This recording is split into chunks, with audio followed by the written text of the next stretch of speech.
4 friends left school that afternoon. None of them knew. Only 3 would make it home. Their names were Mason, Tyler, Noah, and Ethan. They had been friends for years.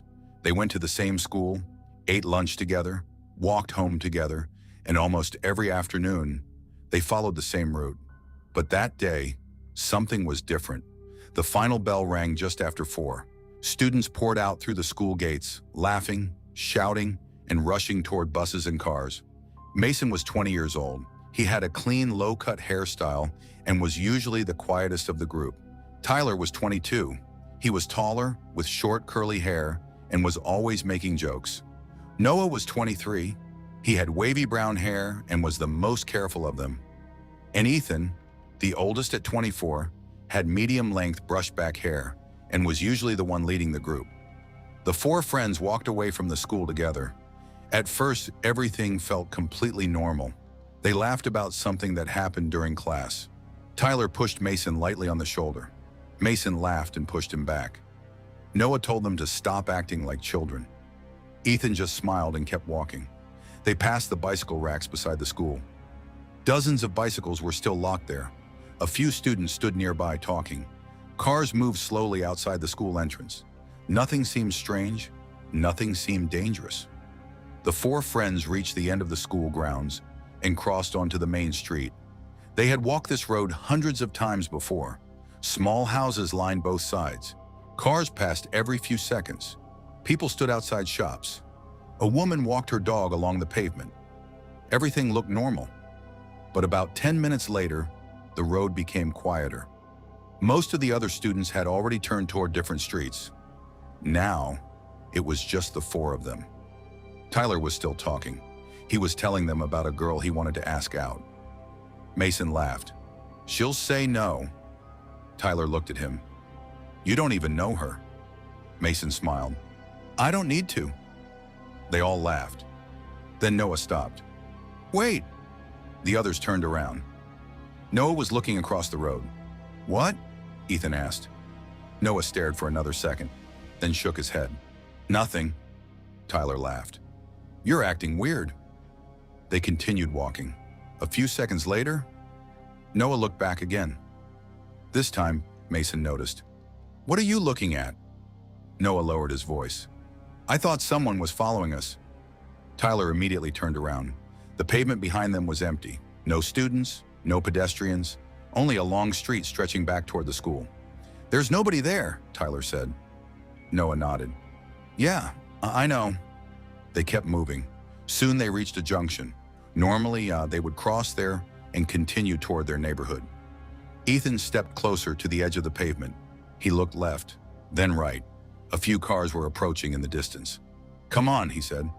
They started crossing. Mason reached the other side first. Noah followed. Tyler was a few steps behind him. Ethan was last. Then, they heard it. An engine. Loud. Fast. Too fast. Noah turned his head. A car was speeding toward them. "Ethan!" Tyler screamed. Ethan looked up. For one terrifying second, he froze in the middle of the road. The driver slammed on the brakes. Tires screamed against the pavement. Mason turned around. Noah shouted Ethan's name. Tyler tried to run back, but there wasn't enough time. The car struck Ethan. The impact threw him across the road. Everything went silent. Then Tyler screamed, "Ethan!" The car stopped several meters away. Mason dropped his school bag and ran. Noah followed. Ethan was lying motionless on the road. His backpack had landed several feet away. Tyler fell to his knees beside him. "Ethan!" No response. "Ethan, wake up!" Mason pulled out his phone with shaking hands. "I'm calling an ambulance." Noah stood frozen. He couldn't speak. The driver climbed out of the car. A middle-aged man. His face was completely pale. "Oh my God," he whispered. "I didn't see him." Tyler looked at him angrily. "You were speeding." "I wasn't," the driver said. "I swear I wasn't." Mason looked toward the road. "What do you mean you weren't?"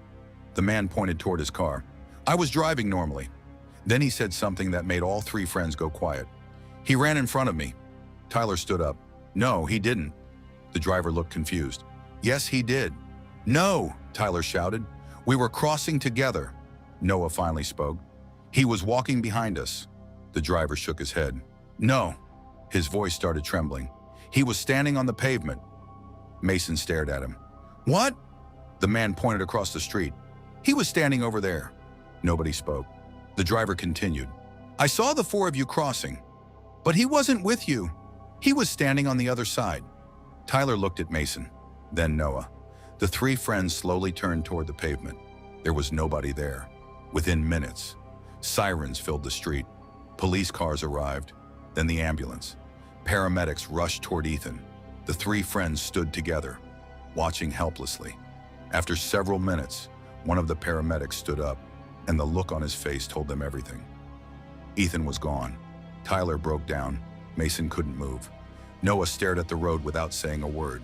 Their friend, who had been laughing with them less than 20 minutes earlier, was dead. Police questioned everyone. The driver kept repeating the same story. He insisted Ethan had been standing beside the road. Then suddenly, he stepped directly in front of the car. But Mason, Tyler, and Noah all said the same thing. Ethan had been crossing with them. Later that evening, the three friends finally returned home. None of them spoke much. Mason couldn't stop thinking about the driver's words. He barely slept that night. But the next morning, Noah called him. His voice sounded terrified. Mason, what? I checked my phone. Mason sat up. What about it? You remember when we were leaving school yesterday? Yeah. I recorded a short video. Mason remembered. Noah had filmed Tyler joking around while they were walking past the bicycle racks. So? Noah went silent. Then he whispered, Ethan isn't in it. Mason felt cold. What are you talking about?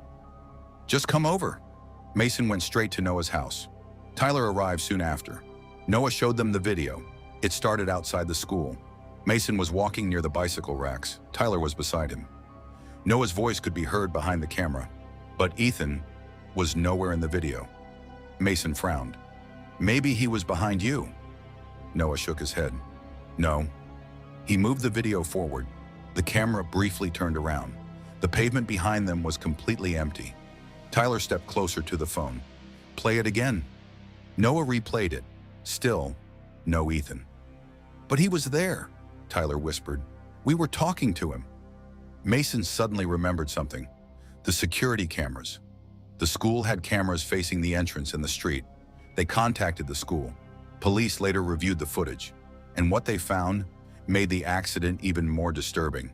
The cameras showed Mason, Tyler, and Noah leaving school. Only 3 students. They walked past the bicycle racks. Only 3. They crossed the school entrance. Only 3.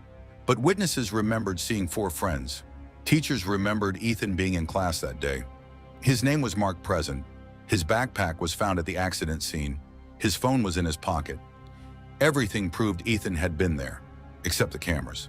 Then police checked a traffic camera near the junction. The footage showed Mason crossing first, then Noah, then Tyler, and Ethan was standing on the opposite pavement, exactly where the driver claimed he had seen him. The 3 friends watched the footage in disbelief. Ethan wasn't moving. He was standing completely still, watching them cross. Then, just before the car reached the junction, Ethan slowly turned his head. He looked directly toward the traffic camera and smiled. Then he stepped into the road. The footage ended seconds later. Police called it a tragic accident, but Mason, Tyler, and Noah never believed that explanation because Ethan hated crossing roads without checking for cars. He had always been the most careful one. And there was something else, something the police couldn't explain. 3 days after Ethan's funeral, Mason received a message. It came from Ethan's phone number.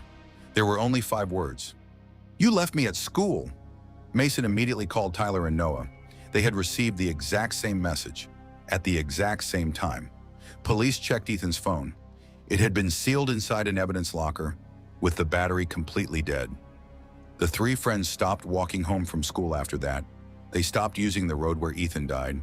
Eventually, they stopped talking about what happened.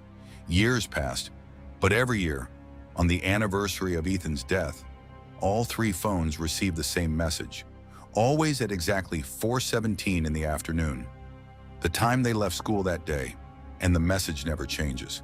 You left me at school, but last year, something different happened. Mason received another message. This one came 10 minutes later. It said, "Tomorrow, I'll walk home with you again."